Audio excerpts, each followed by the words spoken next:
What generally happens in basketball, not just the NBA, but any level, is that the players who score the most get the most praise.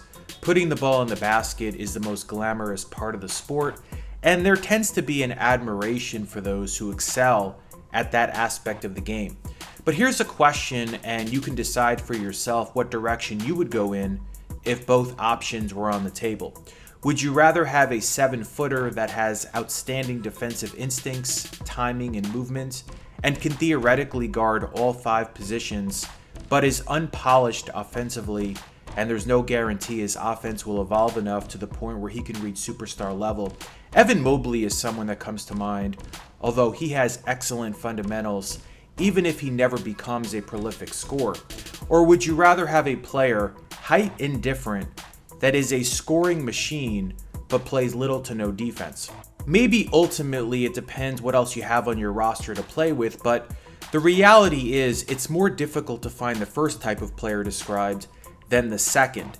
And because of that, it may be most wise to choose option 1 over option 2, and we see that in the draft year after year. With Alex Sarr, the number 2 overall pick in the 2024 NBA draft, obviously scoring was not his strength at Summer League.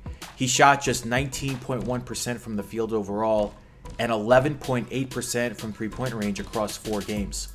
But that doesn't take away the reality that he is a special defender, and clearly that is why the Wizards picked him second, and why all along in the pre-draft process he was thought of as the player with the most upside in this draft. Now, let's not get it twisted. For him to live up to expectations as a number 2 overall pick, he's going to have to become at least a quality offensive player. But what shouldn't be ignored is that he does things defensively that very few players do at his height. Similar to someone like Evan Mobley, who can legitimately guard all 5 positions, Sarr covers a lot of ground with his instincts, anticipation, timing, and forecasting of opponent movements, all at over 7 feet tall. The things we always have to look for with bigs is how they move in space and on an island. Can they stay in front of speedsters on the perimeter? And if they get beat, can they recover and obstruct shots as opponents attack inside?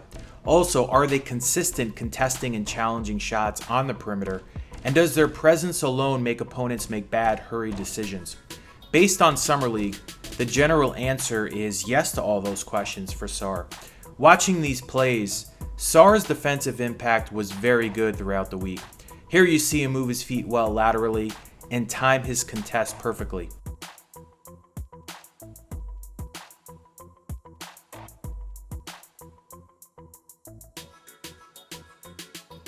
Here you see him keep his man out on the perimeter and force him into a long contested three-pointer.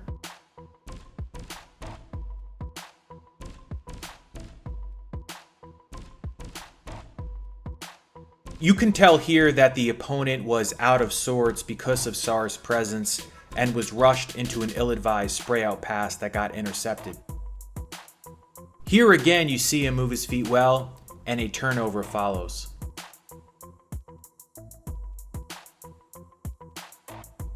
There was a lot of talk about his effort level and whether he can quickly forget a bad offensive possession. Here he gets back on defense after a bad shot and times his contest perfectly for the block. In his 4 games combined, Sarr totaled 10 blocks. I think he'll out of the gate be amongst the leaders in this category. I also think he'll rack up his fair share of deflections using his long arms and anticipation. As stated earlier, his offense was rough throughout Summer League. Just looking through all his shot attempts, he was 2 for 11 on layups, which obviously is extremely poor. But when I watch his 2 makes, there's some promising stuff here. Here he rolls inside and connects on the finger roll.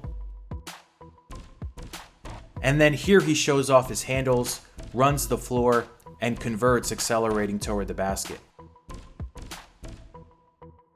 From three-point range, he shot 2 of 17. On one hand, you could say at least he's willing to take them and he shows good form. On the other hand, obviously it remains to be seen whether he'll ever develop a good enough touch from deeper out. Some of his misses, as you can see from these clips, were just way off.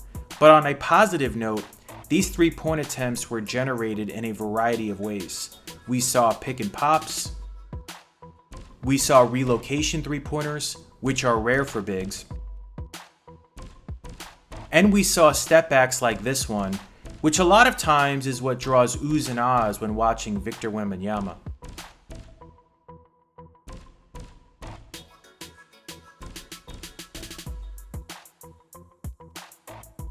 Both of his makes from beyond the arc came off the dribble.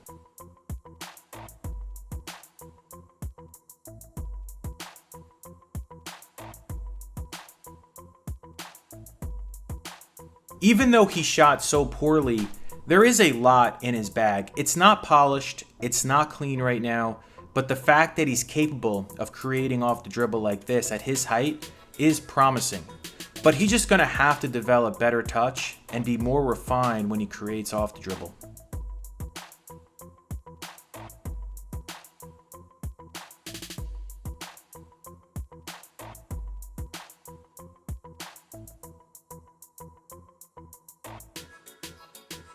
He's a pretty good facilitator too. Here you see the spray out passes from the paint to Bub Carrington and Patrick Baldwin Jr. for three-pointers. Here you see him locate a cutter from the baseline off the face-up. And here you see good patience waiting for the cutter to stream in. In 4 Summer League games, he averaged 5.5 points, 7.8 rebounds, 3.3 assists, 2.3 turnovers, and 2.5 blocks. So that'll wrap up this video. If you like this kind of content, please subscribe.